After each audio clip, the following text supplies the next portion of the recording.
अभी हाल ही में supreme court की संख्या को बढ़ा दिया गया है और उसी के साथ सुप्रीम कोर्ट में 5 नए जजेस का अपॉइंटमेंट किया गया है।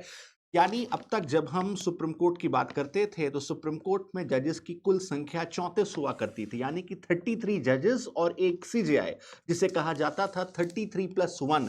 पर जैसे ही जब हम कॉन्स्टिट्यूशन के आर्टिकल 124 सब क्लॉज 1 को देखते हैं तो वहां पर स्पष्ट रूप से कहा गया है कि अगर संसद चाहे, अगर पार्लियामेंट चाहे तो सुप्रीम कोर्ट के जजेस की संख्या को बढ़ा सकती है। और ऐसे में इस बार मोदी गवर्नमेंट ने सुप्रीम कोर्ट के जजों की संख्या को बढ़ा दिया है और अब ये संख्या 5 नए जजेस की हो गई है। इसका ये मतलब है कि अब सुप्रीम कोर्ट में कुल 38 जजेस रहेंगे, यानी कि 37 जजेस और एक सीजेआई। और इसी के साथ आर्टिकल 124 सब क्लॉज 2 के तहत अभी हाल ही में हमारे देश के प्रेसिडेंट ने 5 नए लोगों को सुप्रीम कोर्ट का जज बनाया है, जिसमें से 4 लोग पहले से ही हाई कोर्ट में जज थे या चीफ जस्टिस थे और एक एडवोकेट थी, जस्टिस एडवोकेट वी मोहन्ना, जो अब सुप्रीम कोर्ट की जज बनेंगी। और जब हम इन जजेस की बात करते हैं तो यहाँ पे जस्टिस शील लागू, जो पंजाब और हरियाणा हाई कोर्ट के चीफ जस्टिस थे, जस्टिस चंद्रशेखर, जस्टिस संजीव सचदेवा,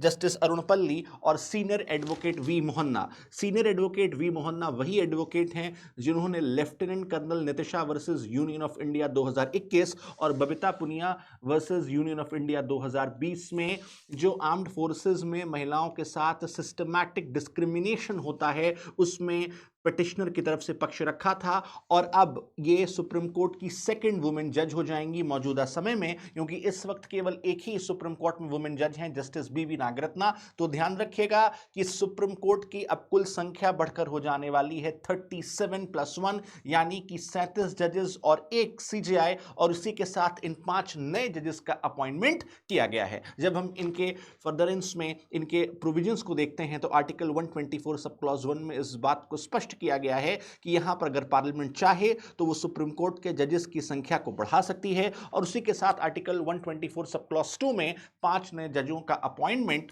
जो है ऑनरेबल प्रेसिडेंट के द्वारा कर दिया गया है। तो ऐसे ही तमाम अपडेट्स के लिए फॉलो करते रहें वैद आईसीएस लॉ।